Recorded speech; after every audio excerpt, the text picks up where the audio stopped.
Hi, my name is Nils Naujoks and I'm a professional sim racer for G2 Esports. Overall, there's huge debate in sim racing whether or not hardware can make you faster.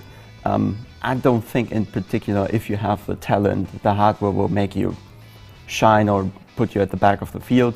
In the past 2 decades, sim racing equipment has made a major leap. Of course, we were taking deeper takes onto pedals, racing wheels, PCs and of course monitors as well. In particular, the monitor in sim racing is like one of the few connections you have to the car. Everything is perceived visually in the first place, and therefore it's really important to have high frame rates, low response rates of the monitor, because this gives you a competitive advantage in the end and makes it easier for you to perceive what the car is doing. Hey, look at that! Oh my goodness, this is fantastic! It's happened immediately! This is amazing! To fans around the world, Murray Walker will always be remembered as the voice of Formula One. But he was so much more. When those fans turned on their televisions to watch Grand Prix racing, Murray also became part of their family. Returns to Europe. This is round 14 of the 16-race World Championship and the end of the European season. He was right there, watching with them, guiding them through F1's twists and turns, delighting in its dramas and larger-than-life personalities. Hey, look at that! How that, and colossally, that's Mansell! That is Nigel Mansell! Even F1's future superstars fell in love with the sport by listening to Murray on a Sunday afternoon. Murray's mission was simple.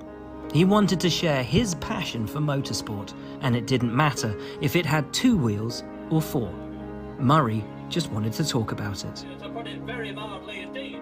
He told the story of Britain's golden era of bikes, from Mike Hailwood to Barry Sheene. So when Murray arrived in Formula One in 1978, he already had a way with words. It wasn't only the years honing his commentary, but a career in advertising too, where he had an ear for catchy slogans. Remarkably, Murray had fitted broadcasting around his day job until he retired. Meanwhile, the dramas brewing in Formula One, both on and off the track, were the perfect backdrop for Murray's distinctive talents. Here was a voice to tell the viewer all about the magic and mayhem of this most dramatic of sports, and to tell it with genuine emotion and joy.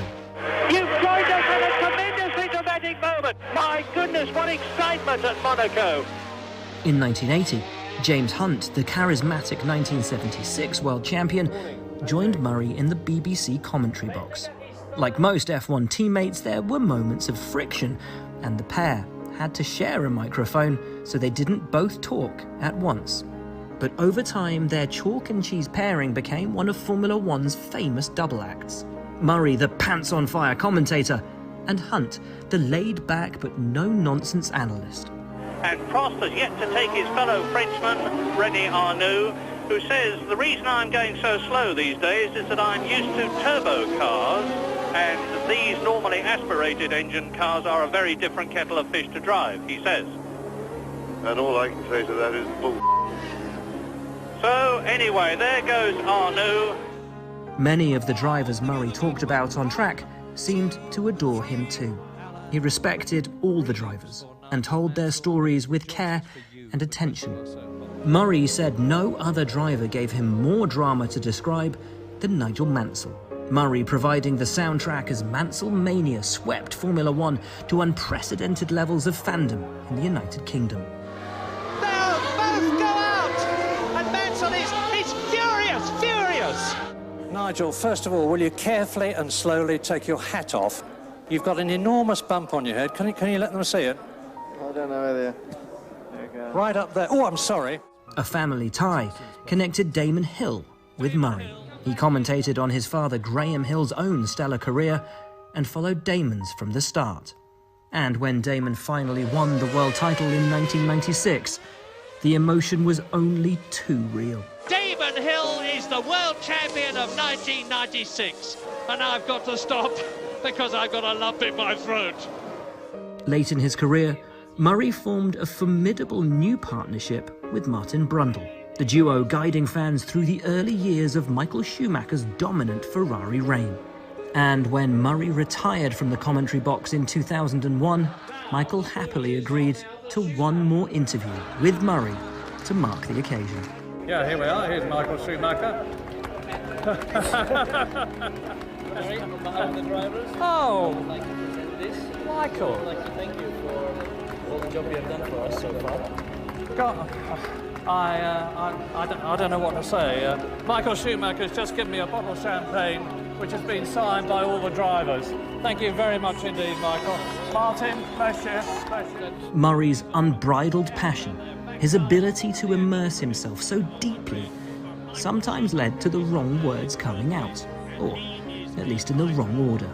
3 lights, 4 lights, 5 laps. Pause. These verbal hiccups became affectionately known as Murrayisms. Perhaps it baffled Murray slightly that these peculiarities became, in their own way, another one of his hallmarks. It's the German Grand Prix in Hocken. Bernie, it's some 17 years since you bought McLaren. What do you remember best? I don't remember buying McLaren. For nearly 25 years, Murray Walker lent his voice to Formula One. And what he said always came from the heart. It was never work to Murray. It was never just commentating. It was simply telling the world about something he loved. And for that, the world loved Murray too.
between the two of them. The inside of Coates. Parker gets too heavily involved. And that's Whitehead and Coates.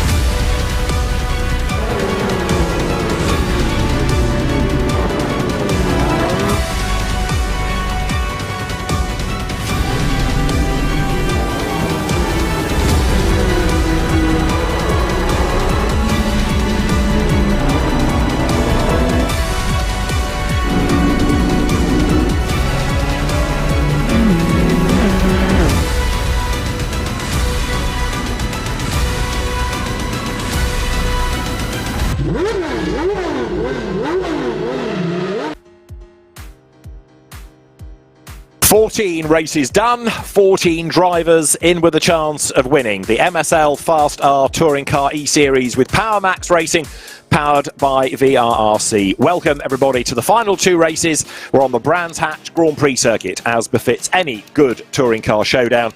And it is absolutely wide open. There's as much to factor in about racing as there is ballast about how good you are at maths in all of this, because there's a lot to keep tabs on over the course of our two 20-minute plus 1 lap races.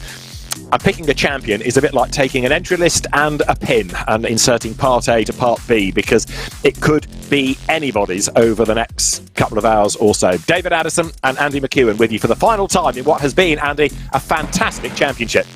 It's been incredible, quite literally incredible. I mean, I don't think at the start of this process any of us would have predicted that we'd have quite the situation we have now. 14 drivers, 2 races to settle it all. And it is just so tight. A race win's worth of points virtually covers that entire group of 14 drivers that could still win the championship. So the whole thing could turn on its head after race 1, and we could still be none the wiser going into race 2 as to exactly what's going to happen. The points there you can see on the screen, it really could not be closer. And it feels odd, doesn't it, having had 3 race wins, having been the driver that for the bulk of the season has carried the maximum 75 kilos of weight going into each event. Here we come to the last round, talking about Mike Epps, only 3rd. He always seems to have been the man to beat, along with Isaac Smith, more wins than anybody else at 3. And yet Rob Butler, who's missed an event, don't forget, missed 2 races after he became a father. There he is, courtesy of a good run last time out at Silverstone, plus a win right at the start of the season here on the Indy circuit. He leads the championship by 4 points from Jack Keithley, who in a sense is another odd one to find right up there, Andy, because as we've said virtually every weekend, his season has been really yo-yo. He's had some ups and some downs, and yet there he is, a possible champion. Yeah, exactly. No wins yet for Jack Keithley, and you get these little oddballs all the way throughout this top 15. I mean, you talk about Rob Butler having missed a round. Dan Zelos missed the first half of the season, basically, didn't he? The first 3 events, first 6 races, Zelos wasn't even here, but 3 podiums and a race win recently have put him right into contention. And because he's that close to the top, it really is not beyond the realms of possibility that we could have a Dan Zelos or a Senna Proctor, someone outside the top 10 in the points, could still be champion in about an hour and a half's time. And even if they can't be champion, they can take points away from others, which therefore affects the overall outcome anyway. So yes, as ever, touring cars, end of season, Grand Prix circuit, a lot to look forward to. Before we get to qualifying, where there is a point for pole, don't forget, which could be crucial, let's have a look at the Brands Hatch Grand Prix circuit. David Ward, this week's guide.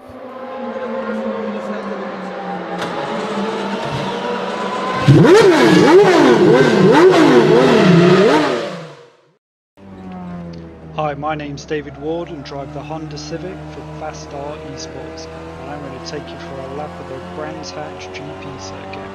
Onto the start and finish straight, we begin to move over to the left and pick up the brake marker, down 1 gear and turn into Paddock Hill. Just clip the curb and let the car run out. Now we'll prepare for Druids, the tightest corner on the track, down 2 gears, get the car turned in and get on the power early, letting the car run out wide. Now move over to the right for Graham Hill Brend. Make sure to get the car turned in early for a good exit and use all of the runoff. Next up we have Surtees. You want to get hard on the brakes, down 1 gear for a late apex, slight oversteer here, but important to get on the power early for the fastest part of the track. We'll get up to 6 gear and head down into Pilgrim's Drop. Now braking into Hawthorne, we'll let the car run out wide, keeping that speed up. Next up is Westfield. we want to use all of the curbs on the entry and exit as we head down towards Dingle Dell. The next corner is blind turning. We want to use all of the curb on the entry and keep that momentum up before we brake hard and go down one gear for Stirlings. Important to use that camber and carry that speed through onto clearways. Now up through the gears before we brake for Clark. Let the car run out wide and aim for that Marshall tower on the inside. We're going to hug the pit wall all the way down the straight and we'll cross the finish line. That's a lap of the Brands Hatch GP circuit. Thanks for watching and hope to see you on track soon.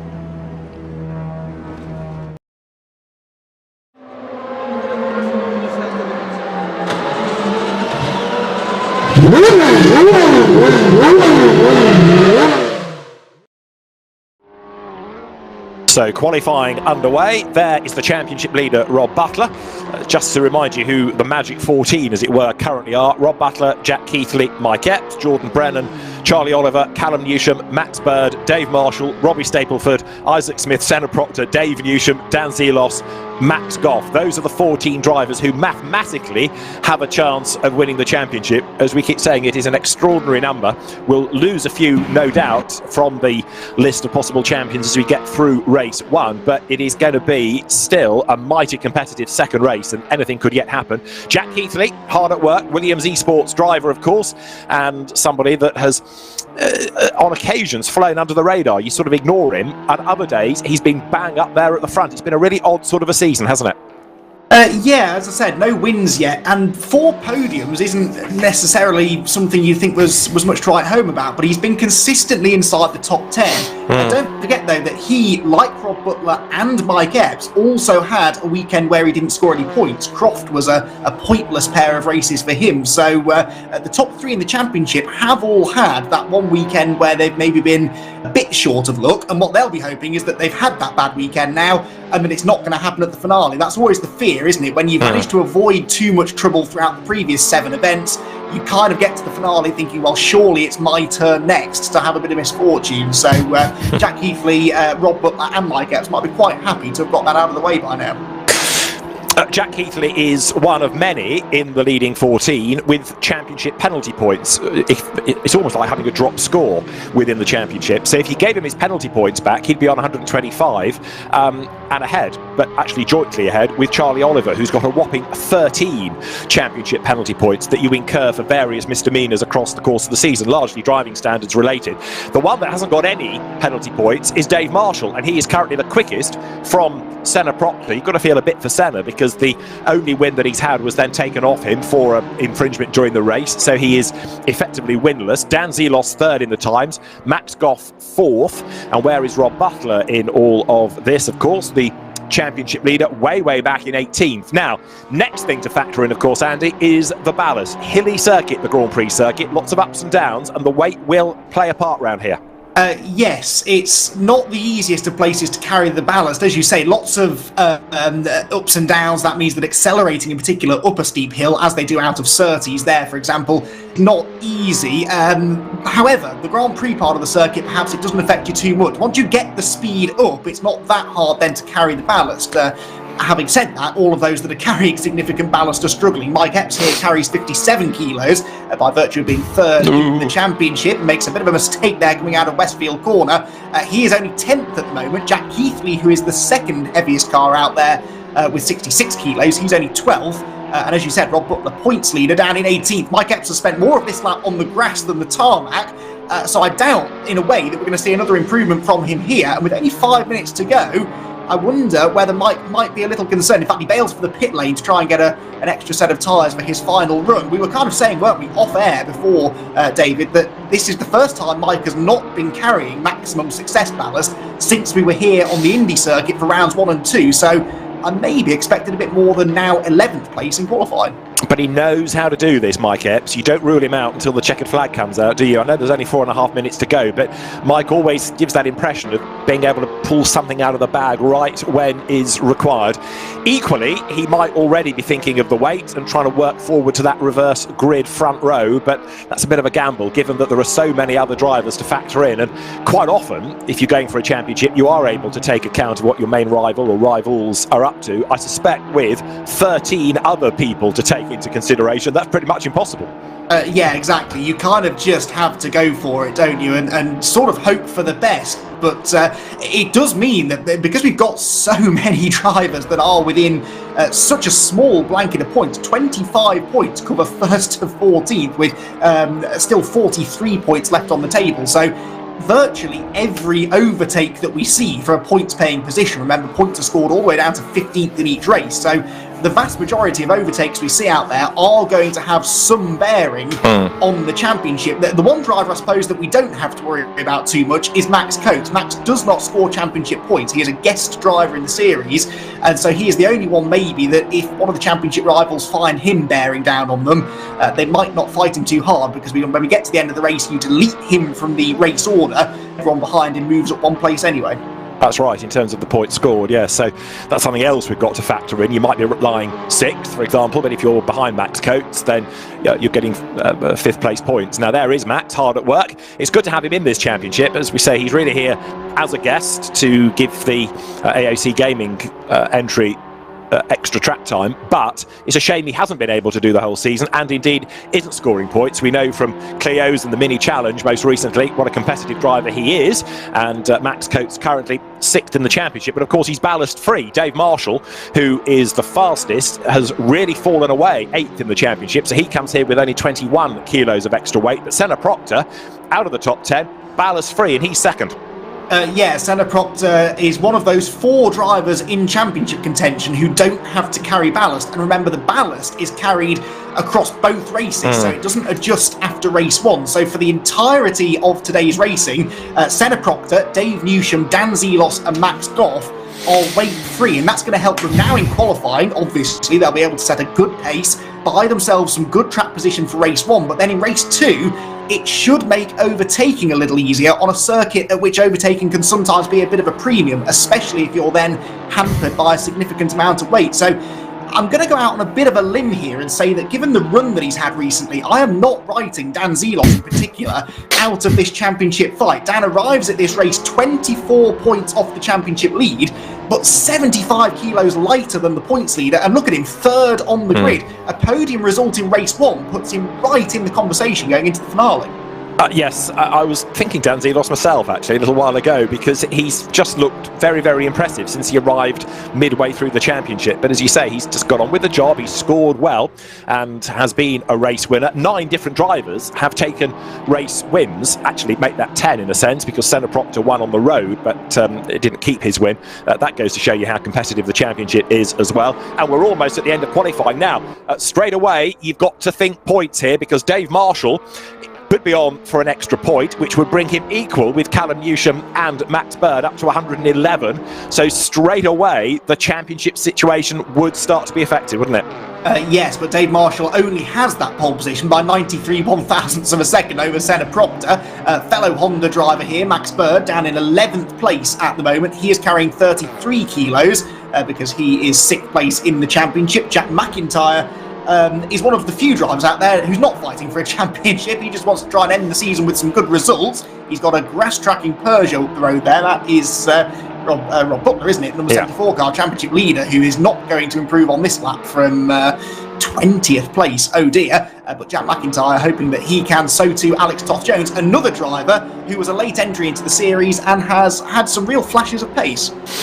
He has. Isaac Smith has been another one that's yo-yoed, and he's only got 9 kilos, but still struggling, it looks, to convert that into pace. Here he comes. He's got the road to himself coming out of Clark Curve, but I fear he might well be greeted by the checkered flag here, because 3, 2, 1 seconds are on the clock. Flag will go out, and Isaac Smith, 17th at the start of the lap, not shown as having taken the flag. He might just have squeaked through there and got an extra lap out of the session, but either way, struggling to make up pace. What about Jordan Brennan here? He's 14th, as Dave Marshall, at least for the moment, looks as though pole is his, but can he keep it? Yeah, let's find out. Jordan Brennan then is a lot further up the championship table than I thought, with the greatest of respect, because Jordan, not only has he not had a win, hasn't had a podium all season long, and yet here he is, 4th place in the championship. He bails for the pit lane low, so no improvement. This is an important lap. What can Dan Zelos do? If he can even break into the front row, that would give him a real crack at maybe taking maximum points from race 1, and he really does need that if he can get his championship on track. The first 6 races of the season he missed, and yet he is still a genuine championship contender, arguably one of the favourites because of his lack of ballast. He comes through clearways though rather off the pace, and yeah, he's going to head for the pit lane. So 3rd, as good as it will get for Zelos. So Dave Marshall looks like pole is his. What about Robbie Stapleford? 10th, but he's got quite a chunk of time to find relative to those around him. He's got 15 kilos of weight in the car, and he's another of the drivers, of course, that has taken a victory this season. That came at Alton Park. He also got a 2nd place in the reverse grid opener on the Brands Indy circuit, but I don't think he's going to complete the session either. No, he's not. So it does rather look as though Dave Marshall is the man. And with that pole position, then, as I say, that gives him an extra point, brings him up to 111 then going into our first race. And don't forget, you get a point for fastest lap in the course of the race as well. So there's that point to factor in. So Dave Marshall then, provisional pole position, with Senna Proctor lining up with him at the front of the grid. Dan Zelos then goes 3rd fastest ahead of Max Goff. He will start 4th. He's another in with the championship battle. So too 5th on the grid, Charlie Oliver, and 6th is Max Coates. 7th, Jack McIntyre. 8th, Dave Newsham. Our most recent winner, David Ward, will start 9th, and Robbie Stapleford 10th. After that, you've got Max Bird, who is going to be 11th on the grid, and Mike Epps starting 12th. But, Andy, a really good session that for our pole position driver, and I think I'm right in saying it's his first pole of the year through qualifying. It is, and that is Dave Marshall.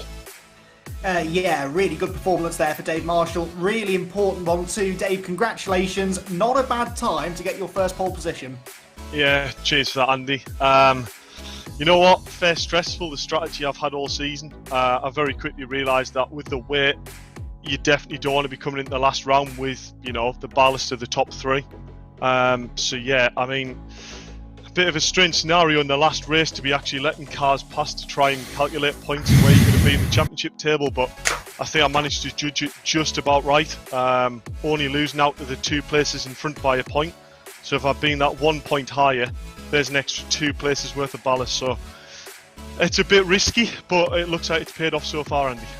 Well, yeah, because you've just scored that point straight back with the pole position, of course, so you're now part of a 3-way tie for 6th, but you're only carrying 8th place ballast. So yeah, to your point, that really has made a big difference to your performance around here. Those that have ballast are really struggling, so you've really got to capitalise now. You've got the track position, you've got a relatively light car, you clearly are in sync around this circuit. So what do you think? Is the race win on the cards here?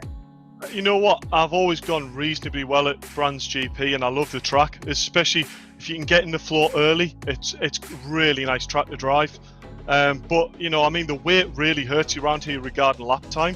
But from the previous races with weight on, I think I've had nearly the top weight for the past 4 races. So in the races where it really hurts you, you know, if you get hindered in any drive out of a corner, you know, you're losing probably, you know, 3 to 4 tenths a lap following a driver who doesn't have weight because you have to slow down mid-corner a bit more. So, you know, if I'm honest, I'm a bit jittery. I've played the game and, you know, I've got a few points to crawl back, but I hope I can do enough to regain it back, but we'll wait and see. Well, you've answered my next question already then. I was going to ask how the nerves are, because there is a lot of pressure on this. You know, there are some pretty tasty prizes up for grabs here if you can win, and you'll be able to say that you beat some real-world touring car drivers and some of the top sim racing touring car drivers out there. So there's a lot on the line here. How do you manage those nerves in a situation like this? I think when it comes to the race in qualifying, you know, you go almost into a different zone, really. You're not thinking about anything of what it stands for. I turn everything off on my screen relating to what lap time I can possibly do, and I just get my head down and just go for it. You know, but it's one of them things when you're sitting around waiting and you're thinking about it a bit. Obviously, it matters, but it's normal to have nerves. So it's just keeping it under control and, you know, realising who I'm around. You know, I've got Senna Proctor and Dan Zelos behind. You know, I've been coaching Dan up to the run up to this race, so I know Dan's got pace in the car, but I also know he's not going to do anything daft. And Senna likewise, we've got a really good friendship with Senna, so hopefully he won't do anything daft on the opening few laps, and we can sort of just gap the field and pull away, really. That sounds like a plan, Dave. Let's see if you can act on that. Best of luck for this race. It's going to be a cracking final 2 races of the year, and can't wait to see who comes out on top. Good luck, mate. His plans don't always work. Yeah, indeed. Dave Marshall then on pole position scores that point, and David, that's really interesting what he said there, that he dropped points deliberately at Silverstone. We wondered if people would try to do that, didn't we? And he's immediately got that point back, so that could have proved to be a strategic masterclass. It could, absolutely. And if he can make a decent start, and as he suggests, keep out of trouble, then, yeah, anything could be possible. Right, we get the countdown then for the race. We've also, in the last few minutes, touched on tasty prizes for the Real Racer champion, a Riggs SR7 Sim chassis, a GTF1 race seat with AccuForce V2 Pro Direct Drive wheel, OBP eSports hydraulic pedals, and AOC curved display goes to the champion. Tank Tools give a toolkit with roll cabinet to the runner-up. There's a Riggs SR3 Sim chassis, a GTF1 race seat with a Fanatec CSL Elite wheel, OBP eSports hydraulic pedals and AOC display to the third place driver. On it goes. There's a lot at stake over the course of these 2 races, and the first is about to get underway. The lights in a second will go out. We go racing then. The penultimate race within the championship is underway. Who makes the best start? They make the run up towards Paddock Hill Bend for the first time. Dave Marshall gets away smartly as Dan Zelos goes to the inside line there. Is he going to be able to squeeze through on the inside? Let's see as the cars make the climb up towards the right-hander of Druids for the first time. Zelos gets his elbows out, gets ahead of Proctor, but look, Marshall's already away and gone. Yeah, look at that start for Dave Marshall, taking full advantage of the side-by-side racing behind. Charlie Oliver there on the inside of Jack McIntyre there, fighting for position, for 5th position that is, right at the back of the top 5. The car's on the grass further back, and look at Mike Epps. He's involved in a 3-wide battle there with Robbie Stapleford as they go into Surtees. The man third in the championship goes up the inside of both of those cars and picks up a couple of positions. So Mike Epps getting stuck in straight away here. You're right, though, that was a demon getaway from the race leader, and now we'll wait and see whether or not Dan Zelos has the pace to go after him. Great battle pack there, diving down through Hawthorne. Butler versus Keithley look side by side. That's your top 2 in the championship running together. Lots of corner cutting going through Westfield there to try and shorten the road, try to gain time as Butler goes through Westfield, drops down through Dingledale, climbs up Sheen Curve on the other side. But up front, it's Dave Marshall already over a second to the good, and we've not done a full lap yet. So absolutely storming clear, helped, of course, by having a relatively light car as Butler now gets himself onto the train of cars. He's pushing hard, is Rob, but he's not yet, of course, getting any more than just 2 points out of this race, which is not enough because he has to carry the weight into race 2. He can't get rid of it like in real world touring car racing. As Andy made the point earlier, the weight is the weight for the day. Over the line he comes, but it's Marshall, Zelos, Proctor, 1, 2, 3 at the end of lap 1. Yeah, Rob Butler looking to try and first and foremost break into that top 12. Remember, it's a top 12 grid reversal for race 2. 12th place in this race equals pole for the second one. And that could, again, prove to be pivotal for the championship outcome. Back to Charlie Oliver, meanwhile. 7th place for him now. Then Max Coates has got past him on the second half of that first lap. And now he's got Dave Newsham right behind. Dave goes up the inside, in fact, makes a real lunge there into Surtees. That was a beautiful textbook move. And then in true touring car racing fashion, he just eases the Audi onto the grass. That loses Oliver momentum, and he might lose another place now, potentially to Isaac Smith, another championship contender. But yeah, Dave Newsham, for all of his dramas that he's had this year, that first win that he finally took a week ago at Silverstone means that he too could be our champion at the end of the night, as off goes Max Bird. Max Bird off heavily into the barriers, and that was involving, I think, Jack Keithley, was it, down at Hawthorne Corner. Yeah, Jack Keithley. So Jack Keithley second in the championship, Max Bird 6th in the championship, both in drama here on lap 2.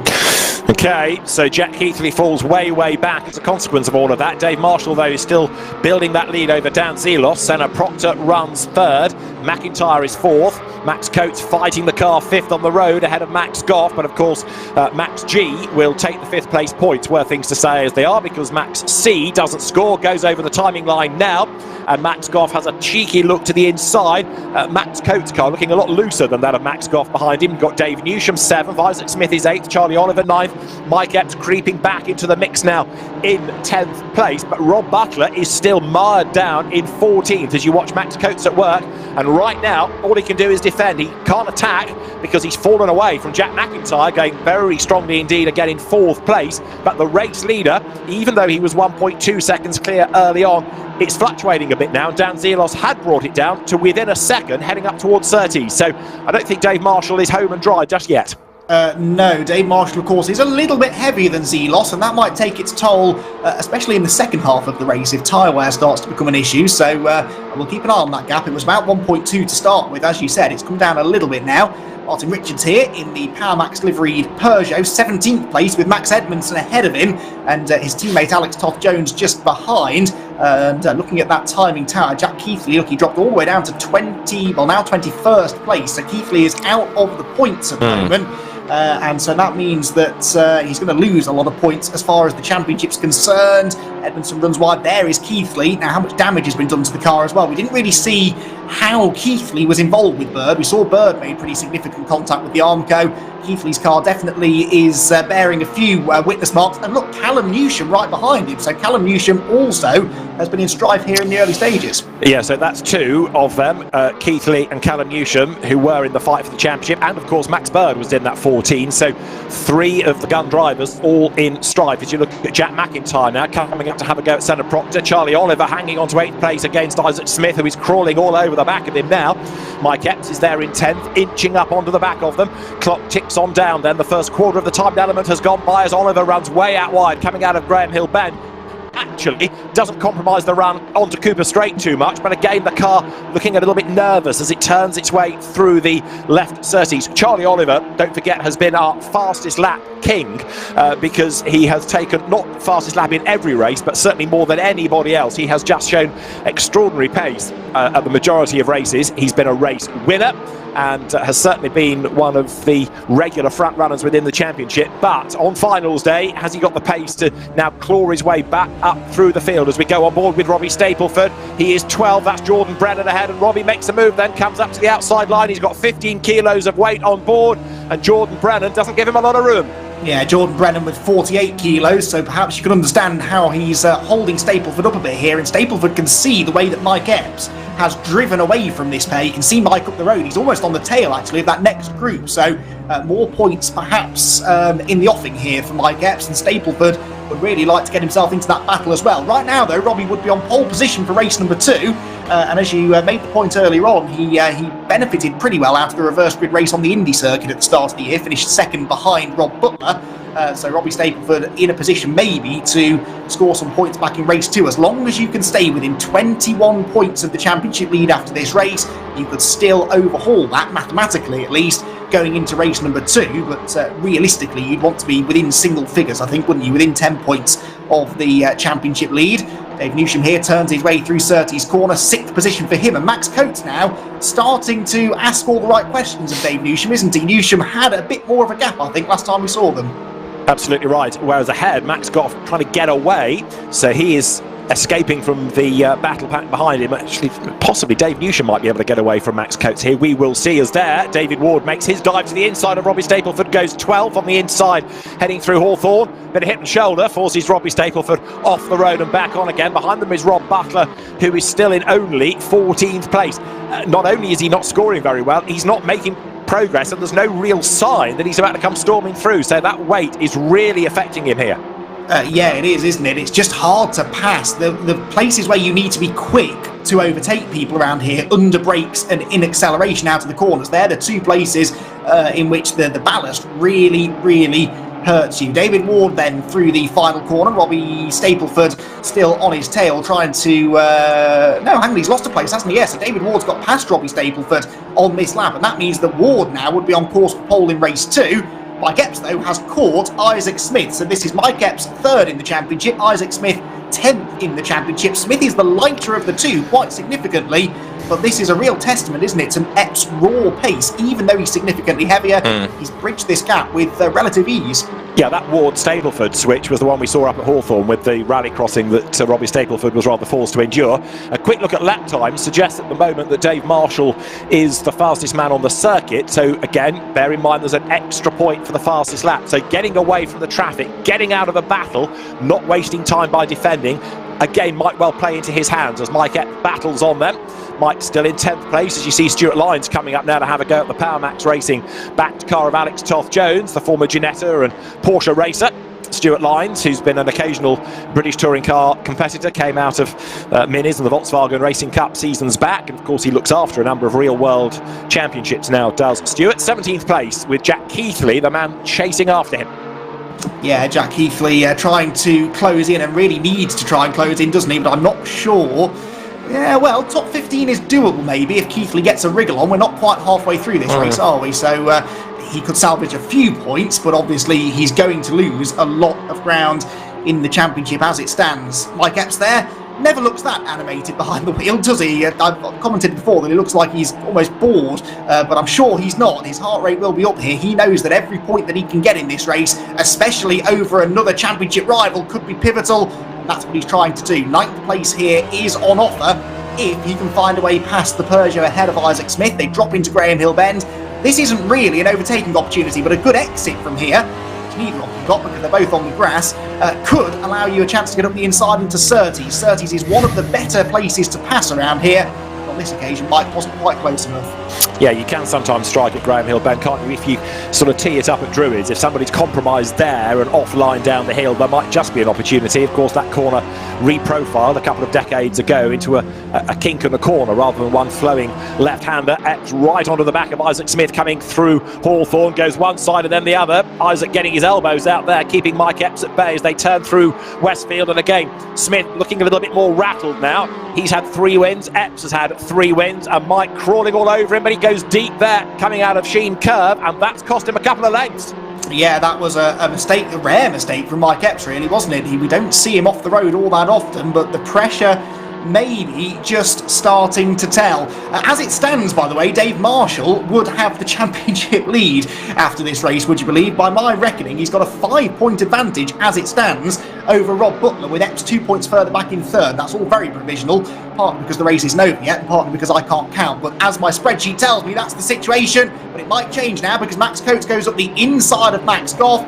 That doesn't actually take any points away from Goff because of this whole guest driver situation that we documented earlier on for Coates, but it does mean that Goff is now in the firing line from Dave Newsham, Charlie Oliver behind. So although that pass didn't cost him any points, it puts him in a bit more jeopardy now, and here is the proof of that, because up the inside goes Dave Newsham at Surtees. He's made this move before, but this time it's not clean. There's contact with Goff. They tangle again on the exit, and Charlie Oliver gets a run. They're 3 wide over the top of the hill. Charlie Oliver is not going to back down. 2 wheels on the grass, but he runs out of room. Has to fade in behind them again. So side by side between Dave Newsham and Max Goff into Hawthorn Corner. Goff on the inside. Newsham, is he brave? Does he stick it out round the outside? No, he doesn't. Finds a gap back in line. That could so easily have ended in tears.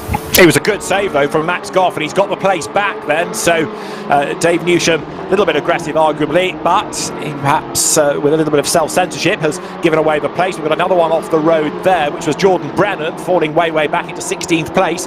So out of all of that then, you've still got Goff running in 6th as he comes towards us, but of course it's 5th place points. Max Coates up the road, Newsham and then Charlie Oliver behind. Now given the pace that Charlie has shown so many times this year, I still think he could be a real threat, and we've seen late in the race how when he wriggles through traffic he's able to go storming along, so don't rule him out, and that of course factors him back into the mix for the championship going into race 2. Dave Marshall's advantage is a modest one up front, 7/10 of a second, but he's hanging on to the lead. Senna Proctor is there or thereabouts in 3rd place. Jack McIntyre is 4th and a bit lonely. 5th is Max Coates, who really has got away now from Max Goff, and Rob Butler has made progress. He's up into 13th at the expense of the Power Max Racing cars, plural, of now Martin Richards, the Drift King, and Alex Toth-Jones. So Rob inching forward, but you know, you're talking single points here. The increments when you're that far down aren't really that big, are they? It's a single point, whereas you go higher up the championship order, they're bigger increments for places gained. There, Oliver versus Newsham. Charlie briefly had his nose in front, but Dave Newsham goes back ahead on the plunge downhill. Yeah, and this is allowing Max Goff to get a bit of breathing room again. Behind, Isaac Smith hasn't been caught again by Mike Epps, has he? So Epps, we saw him make that mistake at Sheen Curve a few laps ago. He's not really been able to recover. And here is Rob Butler, who now is actually under pressure from Martin Richards and Alex Toth-Jones, the two Power Max twins behind him. So far from gaining ground and maybe having a chance at the race 2 pole, Butler actually could find himself further down the order. Huge slide there for Alex Toth-Jones as he nearly throws it all away through one of the trickiest corners on the circuit. You're right, Rob Butler definitely struggling here with the ballast, and it looks as though this could be maybe his championship hopes disappearing, because not only is he losing points here, he's not got a huge opportunity to gain them back in race 2 unless he can get into that top 12. And also looking further down, you can see how the weight's affecting not just Rob Butler but Jack Keithley as well, because he is also, like Callum Newsham, struggling to find a way up through the traffic then. Dave Marshall's advantage 0.8 of a second, only 6 minutes plus a lap. This could get ugly between the two teammates at PMR, couldn't it? Because up the inside there goes Alex Toth-Jones, rubs up alongside Martin Richards. He's gained 14th place, elbows out. That takes the pressure off Rob Butler for the moment as he comes now wide through Graham Hill Bend onto Cooper Straight once more. Now, what else is going on? As far as the leading 10 concerned, that's for the moment just calmed itself down. But it's interesting, isn't it, how little progress those that were delayed early on are able to make. They're still struggling to go forward. They being the likes of Butler from a poor qualifying, Keithley from his earlier dramas, Callum Newsham and Max Bird, of course, who was the man fired off the road very early doors in the race. So they are still in strife, relatively speaking. And of course, Keithley out of the points, Newsham out of the points, Bird out of the points. Butler struggling 4 points here. He's only going to get 3 for third place. Sorry, for 13th place, I should say, as Dave Marshall up front continues to be like a cash register, banking them for pole, for the win potentially, and for provisional in the fastest lap of the race as well. Yeah, absolutely. And on that lap, he was a full 10th of a second quicker than Dan Zelos as well. So he's now... It must have been a mistake for Marshall a couple of laps ago that saw him drop half a second, because every lap since then, I've been watching it, he's been within a couple of hundredths of a second of Zelos, actually a bit quicker that time, as I said. So Dave Marshall looks like he's controlling the pace at the front. Further back, though, it is anything but control. Rob Butler is about to lose a position to Alex Toth-Jones. 13th place now goes to Alex, who is now 2.6 seconds behind the top 12. So I don't think any of these drivers are likely to catch the top 12 drivers unless there are some shenanigans ahead of them. There are indeed. They're coming, because Dave Newsham there has got a drive-through penalty for cutting the corners. So out of 7th place, which is really 6th for points, Dave Newsham has to serve a drive-through. And if he doesn't have the time, 4 minutes and a lap remain, then it's a 30-second penalty at the end of the race. So we'll keep an eye as to whether Dave Newsham does serve the drive-through. But the point being that people behind will move up even further once he has to either serve the drive-through or that's converted to a time penalty. So things are going to change. Yeah, well, that means the fight for 13th now will presumably become the fight for 12th, won't it? So all the more important that Rob Butler gets back ahead of Alex Toth-Jones if he can. But as you can see on the timing tower, the gap's going up between the two rather than down. It's 6/10 now between 13th and 14th, and that, we think, one way or another, will become 12th and 13th once Newsham Senior serves this penalty. Into clearways he comes. Will he dive for the pit lane this time? Yes, he does. So that's handy, because it takes him out of the picture immediately, and we'll get a real-time look at where he re-emerges. But he's going to drop quite a few positions. It's a fairly lengthy process and a very low pit lane speed limit here at Brands Hatch, because it's such a tight pit lane. The speed is quite low, so you can see him dropping down. He's going to rejoin just alongside that battle, but he will be behind them. So that moves Toth-Jones into 12th. Rob Butler 30th, but under pressure there, wasn't he, from Martin Richards? Look, Richards now trying to get back ahead of him. So they gave Rob Butler a hint, maybe, of a chance to get back onto the race 2 pole, but now maybe that's looking a little less likely. I think I'll go along with that, yes, as also Senna Proctor is under huge attack for his 3rd place from this man, Jack McIntyre. Now remember that Proctor is weight free, but in with a chance of the championship, so he does not want to, he cannot afford to give away places. He's got McIntyre right up behind him. Turn now through the right of Westfield, ride the curb on the inside. McIntyre lets the car wash out ever so slightly. Drop down through Dingledale, up the other side, approach Sheen Curve. Over the curb on the inside, keep on turning. Short straight, and then brake hard, turn left into Stirling's, and again, narrow section of circuit that, so not an obvious overtaking opportunity unless somebody gets it wrong ahead of you and he's compromised on the run to the corner. Clark Curve here out of clearways is an opportunity, but Jack Mack a little bit too far back for the moment. Proctor defending well, but in so doing, of course, is letting Dan Zelos get away. Look at the lead gap. It came down by 6/10 that time. I think Dave Marshall just had a mistake, and Dan Zelos is suddenly right on his tail. There they go. Look up Halewood Hill. The fight for third was getting interesting, but this has some serious championship significance. Dan Zelos already on for 17 points. If he can get himself ahead of Dave Marshall, well, Dave would still have the points lead going into race number 2 by my maths, but by a reduced margin, and Dan Zelos would move even further up the table. So this is an important chance now for Dan Zelos. It must have been another mistake that from Marshall, because his previous lap was a 29.4, Dan Zelos a 28.8, so that was a big chunk of time lost.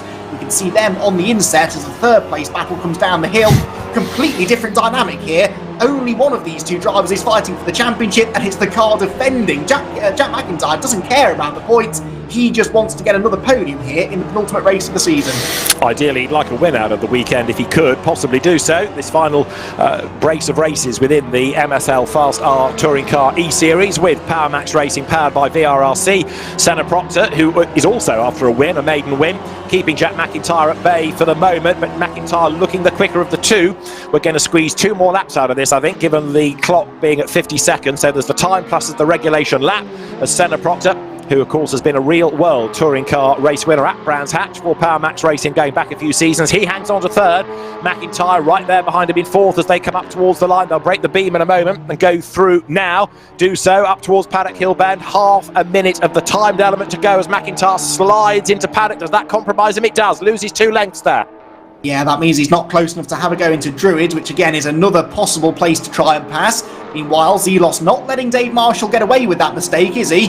He's keeping the gap at just a few car lengths, both of them really utilising the track limits that are clearly fairly generous coming out of Graham Hill Bend. And they're pairing off here, aren't they, really? 2 for the lead, 2 for third, and now 2 cars fighting for 5th with Max Goff and Charlie Oliver. Again, championship points up for grabs here, and for Charlie Oliver, who's only a couple of points away from being second in the championship at this stage. He really could do with them. He goes around the outside. That's always going to end with the Audi on the grass. There was no way Max Goff was going to leave him room there coming out of the turn. And indeed, that was the case. So Peugeot stays ahead of Audi. They've got a decent gap over Mike Epps, nearly 3 seconds back to the man that's led the championship for the whole season. But it looks like he'll have to go into the final race at least 5 or 6 points behind the championship leader. What is going to happen ahead of him? Max Goff and Charlie Oliver absolutely together as they go through Dingledale. So Charlie Oliver currently in that 6th place and pushing hard right now as Dave Marshall is about to start the last lap of the penultimate race of the championship. It is Dan Zelos behind him, 6/10, half a second under braking. I still think Dave has done enough, but it's going to be real heart-in-mouth stuff, this. He's got 1 more lap to go, and this could tee him up perfectly for the title going into race 2, couldn't it?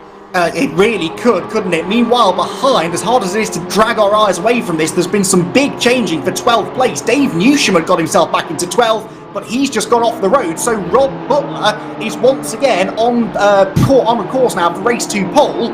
But look who's behind him, Jack Keithley, who was off on the 2nd lap of the race, and he too could still get himself into that all-important 12th position. It's another one of those situations, and we've had so many this season, where you need about 6 pairs of eyes to keep track of all of the action. There's a battle for the lead, there's a battle for 3rd place, there's one for 5th, and that race 2 pole position that could be so pivotal. Keithley's lost a position now to Jordan Brennan, so Rob Butler might just have done enough here to get that race 2 pole.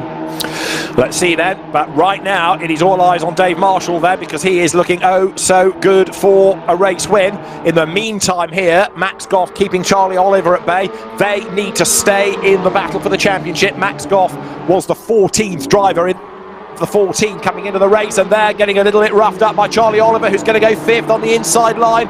Might have been a slightly aggressive start to the move. It's paid off for Charlie, although Max Goff comes back at him. Is he going to go through? He mows the lawn on the inside. There's contact between the two. Take that, says Max.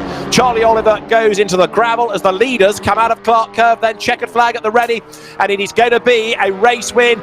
His first of the year, I think, to Dave Marshall, who comes across the line now to score the win. 2nd over the line is Dan Zelos. And what about 3rd? It is Senna Proctor, who just keeps Jack McIntyre at bay as they come over the line.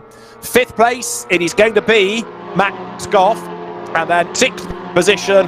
Let's see, Mike Epps comes over the line, 7th Charlie Oliver, and then Isaac Smith for 8th place. 9th goes the way of Robbie Stapleford, and it is David Ward comes through for 10th place.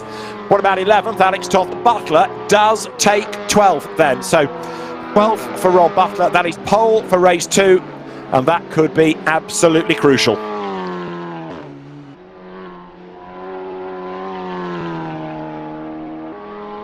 So an excellent drive by Dave Marshall, and with 21 kilos of weight on board, that has, as we've been saying, teed him up nicely going towards the final race. A first win, and couldn't have come at a better time. Confirmation of the top 10 over the line. Dave Marshall, the winner, from Dan Zelos, 2nd. Senna Proctor taking 3rd ahead of Jack McIntyre. 4th, Max Goff. 5th, Mike Epps. 6th, Charlie Oliver. 7th, Isaac Smith. 8th, Robbie Stapleford. 9th, and David Ward rounding out the top 10. Right, we've heard from Dave Marshall already as a pole position driver.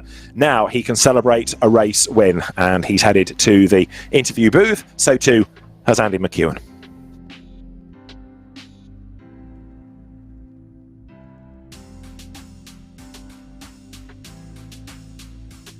There we go. Helps if I unmute my microphone, doesn't it? Yes, really looking forward to chatting to our podium finishers here. In particular, our race winner, Dave Marshall. Well, Dave, you did it. You got the win, but it wasn't easy, was it? Dan Zelos was really applying the pressure there towards the end. It looked like there was one lap in particular where you lost a big chunk of time. Did you have a moment out there? No, if I'm honest, I think tyres have just gone off quite a bit towards the end. I'm carrying a little bit extra weight than Dan, hence why I think I just ran into that tyre degradation about 4 laps earlier than him, 3 laps earlier.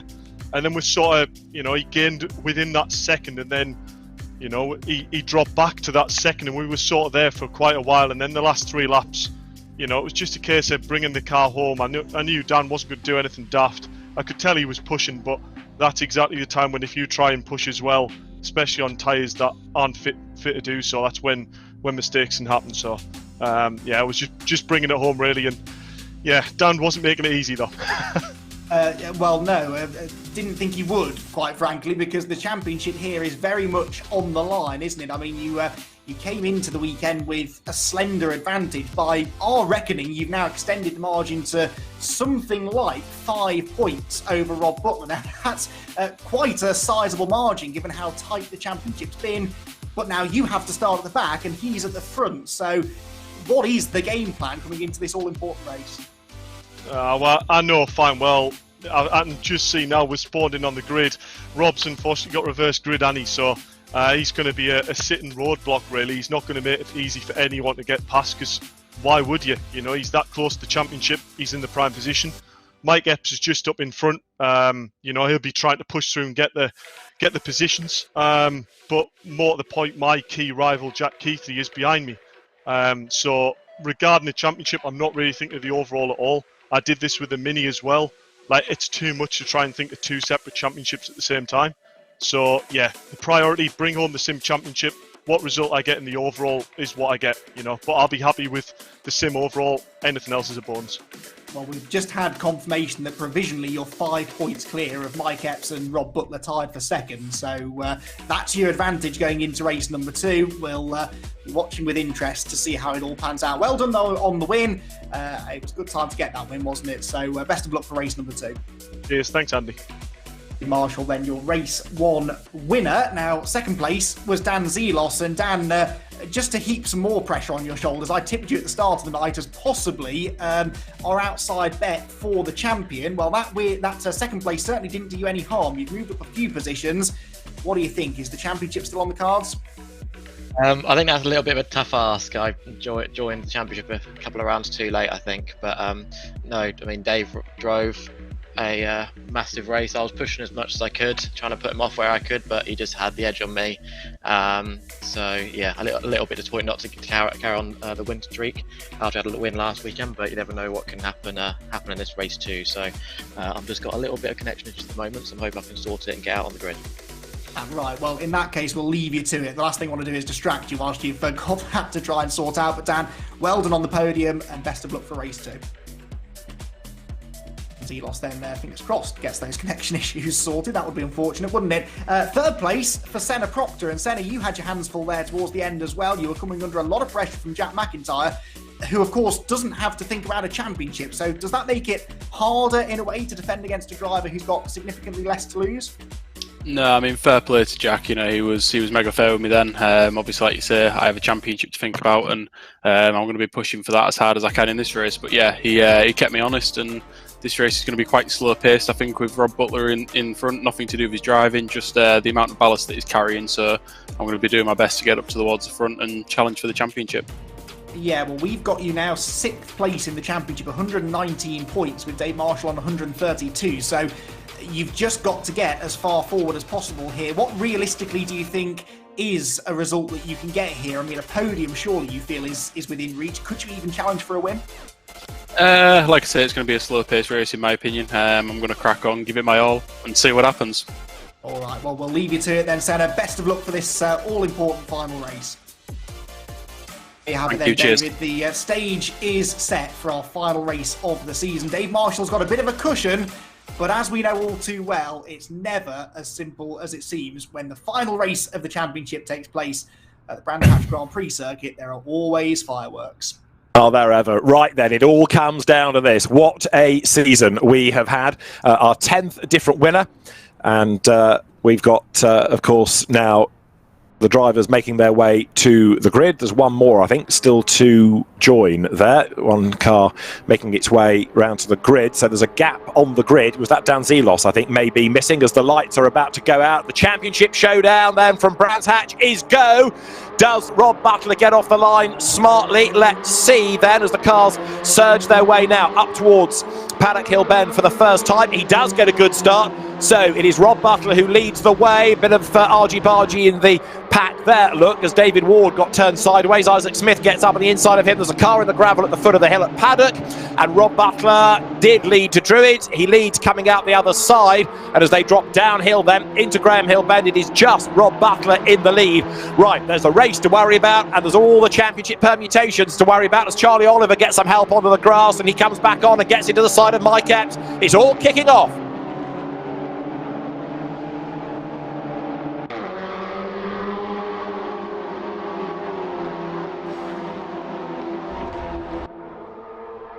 Down they come then, so we've got the race leaders diving through Hawthorne, and can Rob Butler get his lead back? Alex Toth-Jones has gone ahead of him. Isaac Smith is catching up in third place. Much lighter car, more mayhem, more cars in the barriers. Who's that we've lost out of all of that? Mike Epps is on the grass. There's the Jordan Brennan car involved. Jack Keithley's off the road as well, coming back in front of Kenny Press. Dear, oh dear, oh dear. Craig Keeble also getting off the road. So I think we're going to have the race director looking at this, and the clerk of the course pretty busy. Are we going to have a safety car? Yes, I think we are. Look, everyone slows right down. Indeed, safety car is deployed. Whether it's the safety car or a virtual safety car, we'll double check. But wow, that was some first lap. It gives us time to at least catch breath and work out what the race order is. And it is Alex Toth-Jones ahead of Rob Butler, ahead of Isaac Smith at the end of the opening lap. Safety car also has the advantage here, Andy, of letting us do some more number crunching, doesn't it? Yes, it does. I mean, so much changed on that opening lap that I really don't know quite where we stand, but there were some winners and losers, weren't there? Mike Epps there picking up a couple of positions. Charlie Oliver obviously losing quite a lot. He's down to 13th place now, so Charlie Oliver was joint 4th in the points coming into this race. Won't be any more. Now, what about Dave Marshall? Dave Marshall is 10th, so Dave did manage to pick up a couple of places there, and we know that Dave, he played this strategy game at Silverstone a week ago to try and be lighter here at Brands Hatch. He's already taken some benefit from that in race number 1, but now he'll look to try and use that weight advantage to maybe gain ground slightly more quickly than some of the heavier cars are able to do it. One calculation I haven't yet done is how high up the order Marshall needs to get in order to guarantee the championship regardless of where the others are. I think he probably has to make it well into the top 5, but he's at least on his way with 2 places gained already. If he gets 4th, he is... and Rob Butler stays 2nd, he would win it by a point. If Rob Butler wins the race, then Dave needs to be 2nd to avoid having to worry about a tie break. And in terms of just general points, I'll worry about that after we've gone racing, because we are about to get the race back underway. Alex Toth-Jones from Rob Butler, they are together, whereas Isaac Smith has dropped back a little bit, coming down towards Clark Curve. So, brief hiatus for a lap. We go back racing. Championship showdown, take 2. ATJ, Alex Toth-Jones tries to get clear, and he does go away from the much heavier car of Rob Butler, as there Robbie Stapleford in the background comes up to the outside to try to go third at the expense of Isaac Smith. David Ward again in the thick of things. Max Goff tries to get past him, and Dave Marshall is still in 10th. What about Mike Epps? He's 7th. He's the other one we can't ignore, don't forget. Yeah, Mike Epps losing ground there actually to Jack McIntyre. There are quite a few drivers in this gaggle that aren't in title contention, so that's they're the jokers in the pack, aren't they? They are certainly an unwanted distraction for those that are fighting for championship positions here. David Ward, another look who's having a really good end to the season, is David Ward, and bang on the pace again here this weekend in the FastR liveried car.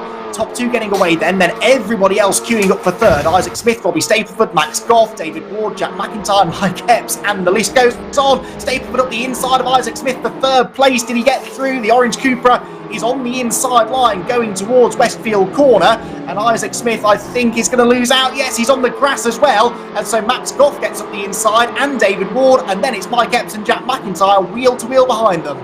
We need to keep an eye on Max Goff for the championship, because even if he doesn't turn out to be the champion, I reckon he might be a dark horse for the runners-up spot, or a top 3 at least, because he's getting on with this. He's scoring quite nicely and not really drawing attention to himself. Rob Butler, in the meantime, I fear once the traffic catches, he's going to drop back down through the pack, as Jack Keithley is under attack here. Look, Charlie Oliver is one of those with him, so is Jordan Brennan as they come up from Clark Curve towards the timing line once more. Dave Newsham is there in 14th place ahead of Max Coates, who doesn't score, so Max Edmondson is a notional 15th behind. There is Epps round the outside of Senna Proctor, under attack from Dave Marshall, and Dave now look going for position as they break for Druids. Proctor through on the inside line. Epps gets run out wide.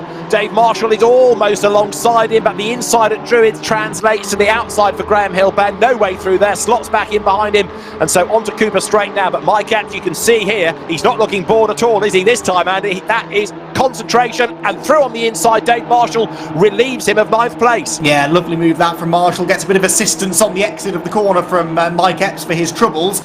These two could do with working together, really, because fighting each other is going to get them nowhere. They both need to make progress and then try and settle it later. David Ward and Jack McIntyre now wheel to wheel in their Hondas, and McIntyre gets into the side, I think, of Ward. Ward is sideways. They make more contact. All of this going on ahead of Senna Proctor, who in 6th place in the championship needs to try and gain the points. Again, Ward is sideways. 3 wide, 4 wide through Dingle Dell. That will not end well. Someone's going in the kitty litter. It's Ward sideways on the inside. Epps came out of it. No, Epps is in the wall. Mike Epps is in the wall with David Ward. I thought maybe Epps had managed to come out of that well, but there was secondary contact coming out of Sheen Curve, and Mike Epps' championship hopes surely now are gone. He'll dig his way out of the gravel trap, but he and David Ward tangling.